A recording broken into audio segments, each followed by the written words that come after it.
کیونکہ یہ کمرہ سڑک کے رخ پر تھا اس لیے وہاں سے آتش دان بخوبی نظر آتا تھا۔ آگ اب بھی جلتی دکھائی دے رہی تھی۔ ہم دوڑے دوڑے اپنے محلے کی طرف آ گئے اور لوگوں کو بلا لائے۔ ایک ہجوم ہو گیا۔ سب کو اس کمرے میں آگ کے بھڑکتے ہوئے شعلے نظر آ رہے تھے۔ آخر چند آدمیوں نے ہمت کر کے اس راز کو حل کرنے کا فیصلہ کیا اور محل میں داخل ہو گئے۔ منع کرنے کے باوجود بھی میں ان کے ساتھ ہو لیا، لیکن جوں ہی ہم اس کمرے میں پہنچے وہاں آگ وغیرہ کچھ نہ تھی، بلکہ پہلے کی طرح فرش پر گرد و غبار جمع ہوا تھا اور چھت کے کونوں پر مکڑیوں کے جالے تنے ہوئے تھے۔ جب ہم باہر آئے تو لوگوں نے بتایا کہ تمہارے محل میں جاتے ہی آگ بجھ گئی تھی۔ اس واقعے کا چرچا کئی دن تک پورے شہر میں ہوتا رہا اور ہم لوگ بھی ڈرے ڈرے رہے، مگر رفتہ رفتہ یہ بات ذہنوں سے نکل گئی اور اس نے خوشی خوشی روپیہ اٹھا کر جیب میں ڈال لیا اور ہم سب کو بھنی ہوئی دال اور مرمرے کھلانے کے لیے نتھو جولاہی کی دکان پر لے گیا۔ دکان پر پہنچ کر اس نے سب کو ایک ایک پیسے کے مرمرے لا کے دیے۔ اس زمانے میں ایک پیسہ آج کل کے 50 پیسے کے برابر تھا۔ مرمرے لینے کے بعد اس لڑکے نے روپیہ نکالنے کے لیے جیب میں ہاتھ ڈالا تو اس میں سے ننھی سی چوہیا برآمد ہوئی۔ مرمرے والا پیسوں کے لیے چیختا ہی رہا اور ہم اس چوہیا کو پکڑنے کے لیے دوڑنے لگے۔ موڑ سے نکلے تو دیکھا کہ ایک سفید خرگوش تیزی سے محل کی طرف دوڑ رہا ہے۔ ہم سب چوہیا کو بھول کر خرگوش کے پیچھے بھاگے، مگر وہ سیدھا محل میں گھس گیا۔ ہم اسے مختلف کمروں میں تلاش کر رہے تھے لیکن وہ خرگوش نہ ملا۔ پھر یکایک ایک گدھا نظر آیا جو اسی کمرے میں کھڑا تھا جہاں سے میرے ساتھی کو روپیہ ملا تھا۔ گدھے کے آگے ہری ہری گھاس پڑی تھی اور وہ مزے لے لے کر کھا رہا تھا۔ ہم نے گدھے کو پکڑ لیا۔ میں گدھے پر سوار ہو گیا اور بقیہ لڑکوں نے گدھے کو کچوکے دینے شروع کر دیے۔ پہلے تو گدھے نے کمرے کا چکر لگایا، ہم سب اس کی حرکتوں پر خوب ہنسے۔ پھر وہ زور زور سے ہانکنے لگا۔ اچانک اس گدھے کی آواز کتے کی بھو بھو اور ٹیاؤں ٹیاؤں میں بدل گئی۔ پھر ہم نے محسوس کیا کہ میں گدھے کے بجائے ایک بڑے سے کتے کی پیٹھ پر بیٹھا ہوں۔ دوسرے لڑکے گدھے کو کتے کا روپ دھارتے دیکھ کر فرار ہو گئے اور جب میں گڑبڑا کر وہاں سے بھاگا تو کتے نے میری ٹانگ منہ میں پکڑ لی۔ میں درد سے چلایا تو کتا ایک سفید بلی بن گیا اور غرانے لگا۔ یہ دیکھ کر میں دہشت زدہ ہو گیا اور میرا جسم خوف کی شدت سے کانپنے لگا۔ میں نے جھٹکا دے کر اس کے منہ سے اپنی ٹانگ چھڑائی اور محل سے باہر بھاگا۔ جاتے ہوئے آخری بار میں نے گردن موڑ کر پیچھے دیکھا تو کمرے میں کتے کے بجائے ایک بڑھیا کھڑی تھی۔ اس کی شکل و صورت بے حد خوفناک تھی اور وہ کھڑی کہکہ لگا رہی تھی۔ میں چڑیل چڑیل کی تکرار کرتا ہوا اپنے گھر آیا۔ ٹانگ میں سے اس وقت خون رس رہا تھا اور خوف سے میری حالت غیر تھی۔ میں ایک ماہ تک ہسپتال میں پڑا رہا۔ آج بھی ٹانگ کا وہ زخم دیکھتا ہوں تو دہشت سے رونگٹے کھڑے ہونے لگتے ہیں۔ اس کے بعد ہم میں سے کسی کو دوبارہ محل کی طرف جانے کی جرأت نہ ہوئی۔ کبھی کبھی رات کے سناٹے میں وہاں سے شہنائیاں بجنے اور گانے بجانے کی آوازیں آیا کرتی تھیں۔ کئی مرتبہ کسی نادیدہ عورت کے بین کرنے کی اور چیخیں مارنے کی آوازیں سنائی دیتی تھیں۔ بہت دفعہ گھنگروؤں کے ساتھ ناچتے ہوئے سائے لوگوں نے دیکھے۔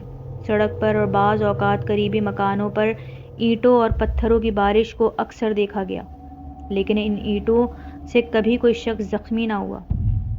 ان تمام واقعات کے باوجود محل کے گرد و نواح میں رہنے والے لوگ خوف و ہراس کے بغیر اپنے اپنے روزمرہ کے کاموں میں لگے رہتے، لیکن ہندوؤں کو ان باتوں سے بڑی وحشت اور خوف محسوس ہوتا تھا۔ انہی دنوں ایک عجیب واقعہ پیش آیا جس کا تذکرہ پورے شہر میں ہوتا رہا۔ ایک عورت اللہ رکھی جون کی تپتی دوپہر میں اپنے مکان کی چھت پر اپنے کاموں میں لگی ہوئی تھی۔ اس کے مکان کے پیچھے محل تھا اور محل کے احاطے میں آگے ہوئے ایک بڑے نیم کے درخت کا سایہ اس عورت کے مکان کی چھت پر پڑتا تھا۔ اللہ رکھی دھوپ کی تپش سے بچنے کے لیے اپنے مکان کی مڈیر پر پڑنے والے سائے میں پیشاب کرنے بیٹھ گئی، لیکن شام تک نیچے نہ اتری۔ اس کی سانس پہلے تو اسے ادھر ادھر ڈھونڈتی رہی، پھر کسی کام سے چھت پر چڑھی تو اللہ رکھی کو نیم کے سائے میں اوندھے منہ پڑا دیکھا۔ یہ منظر دیکھ کر بڑھیا بری طرح چیخی چلائی اور محلے کے لوگوں کو جمع کیا۔ چند آدمیوں نے بڑی مشکل سے اللہ رکھی کو چھت سے اتارا تو بری طرح ہانپنے لگے۔ اللہ رکھی اتنی موٹی نہ تھی، لیکن حیرت کی بات یہ تھی کہ اس کا وزن غیر معمولی طور پر اتنا زیادہ بڑھ گیا کہ جب 4 ہٹے کٹے نوجوانوں نے اسے اٹھایا تو وہ ہانپنے لگے تھے۔ بہرحال ڈاکٹر کو بلایا گیا، مگر 1 گھنٹے کی کوشش کے باوجود ہوش نہ آیا، اور نہ اس کی بے ہوشی کی وجہ ان ڈاکٹر کو سمجھ آئی۔ آخر کسی کے کہنے پر کپور تھلہ کے ایک مشہور عامل کو بلایا گیا۔ یہ ایک مولوی صاحب تھے جو بھوت اتارنے میں بڑے ماہر تھے۔ مولوی صاحب نے جوں ہی مکان میں قدم رکھا، اللہ رکھی ہوش میں آ گئی اور چیخنے چلانے، شور مچانے اور ان کو گالیاں دینے لگی۔ دیکھنے والے حیران تھے کہ یا الہی، یہ ماجرا کیا ہے؟ ایک بے ہوش عورت جس کی آنکھیں بند ہیں اور ارد گرد لوگوں کا ہجوم ہے، مکان کے اندر داخل ہونے والے اس مولوی کو کیسے دیکھ لیا اور کیسے پہچان لیا؟ مولوی صاحب نے اللہ رکھی کی بکواس سنی تو آنکھیں بند کر کے اس نے پہلے تو کچھ پڑھا۔ زیادہ بک بک نہ کر ورنہ تجھے جلا دوں گا، مولوی صاحب نے غصے سے کہا۔ او مولوی، میں تیری داڑھی نوچ لوں گی، اللہ رکھی نے غصے میں جواب دیا۔ میں تیرے سر پر پیشاب کر دوں گی، یہاں سے چپ چاپ چلا جا اور مجھے اس گھر سے نکالنے کی کوشش مت کر۔ ارے بھنگن، ٹھہر، میں ابھی تیری خبر لیتا ہوں، مولوی صاحب نے غضبناک لہجے میں کہا۔ پھر اس نے اللہ رکھی کے سر کے بال پکڑے اور جھٹکے دینے شروع کر دیے۔ پھر آگ، گوگل، ہینگ اور نہ جانے کیا کیا منگوا کر اس کی دھونی دی۔ میں نے دیکھا کہ جوں جوں مولوی صاحب کچھ پڑھ پڑھ کر دھونی دیتے جاتے تھے، اللہ رکھی کی تڑپ اور بے چینی میں اسی طرح اضافہ ہوتا جا رہا تھا۔ مسلسل چلا رہی تھی، مجھے چھوڑ دے، میں یہاں سے نہیں جاؤں گی، اس نے میرے چولہے پر پیشاب کیا ہے، میں اسے نہیں چھوڑوں گی، میں اس سے بدلہ ضرور لوں گی۔ مولوی صاحب بدستور آنکھیں بند کیے پڑھتے رہے۔ پھر انہوں نے 7 مرچیں منگوائیں اور ان پر کچھ پڑھ کر آگ میں ڈال دیا تو اللہ رکھی بری طرح چیخ اٹھی۔ مجھے مت جلاؤ، میں چلی جاؤں گی، مجھے چھوڑ دو، مجھے معاف کر دو، مجھے جانے دو۔ نہیں، اب تم نہیں جاؤ گی، میری مہمان بن کر رہو گی، مولوی صاحب نے مسکرا کر کہا۔ پھر انہوں نے دوسری مرچ بھی آگ میں ڈال دی۔ اب اللہ رکھی ذبح کیے ہوئے بکرے کی طرح تڑپ رہی تھی۔ مولوی صاحب نے تیسری مرچ بھی آگ میں ڈال دی۔ بول، اب کسی کو پکڑے گی یا جلا دوں تجھے اس آگ میں؟ مولوی صاحب نے اللہ رکھی سے سخت لہجے میں پوچھا۔ نہیں نہیں، اب میں کسی کو نہیں پکڑوں گی، چھوڑ دو مجھے، اللہ رکھی نے چلا کر کہا۔ میں تجھے اس شرط پر چھوڑ سکتا ہوں کہ مولوی صاحب نے کہا، پہلے وعدہ کر کہ جاتے ہوئے نقصان نہیں پہنچائے گی اور کوئی نشانی اپنے جانے کی دے کر مجھے چپکے سے چلی جا یہاں سے۔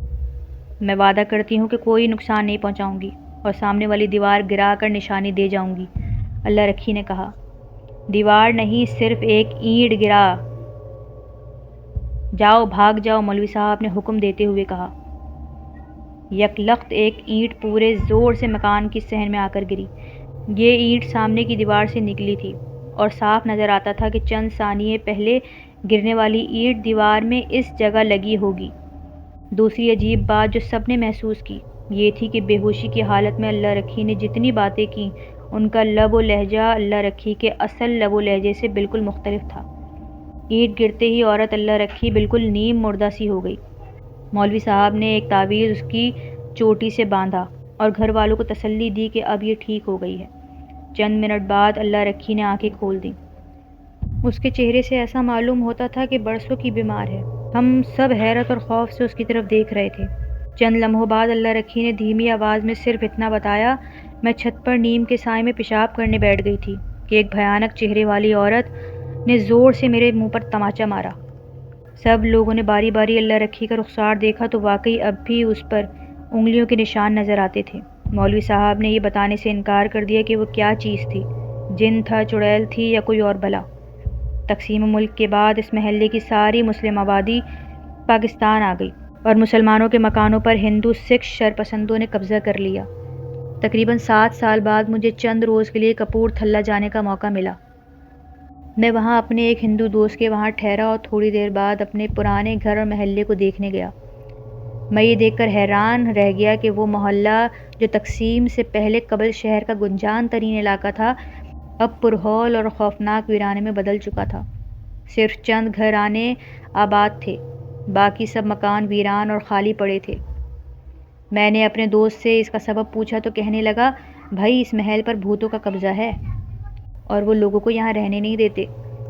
جب پاکستان سے ہندو اور سکھ یہاں آئے تو انہوں نے مسلمانوں کے تمام مکانات آپس میں تقسیم کر لیے، مگر چند ہی دنوں بعد انہیں یہاں سے بھاگنا پڑا۔ ہواریوں کی کچھ ہندو سکھ عورتیں دوپہر کے وقت اس محل کو ویران اور بے آباد سمجھ کر رفع حاجت کے لیے اندر گئیں اور نیم کے درخت کے نیچے بیٹھ گئیں۔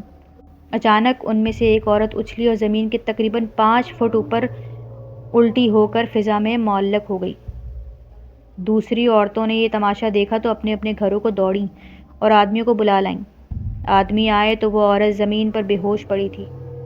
3 دن تک اس کی یہی حالت رہی اور پھر وہ چوتھے دن مر گئی۔ اس واقعے سے لوگ اب اتنے دہشت زدہ ہو گئے تھے کہ مکان چھوڑ چھوڑ کر دوسرے محلے جا کر آباد ہو گئے۔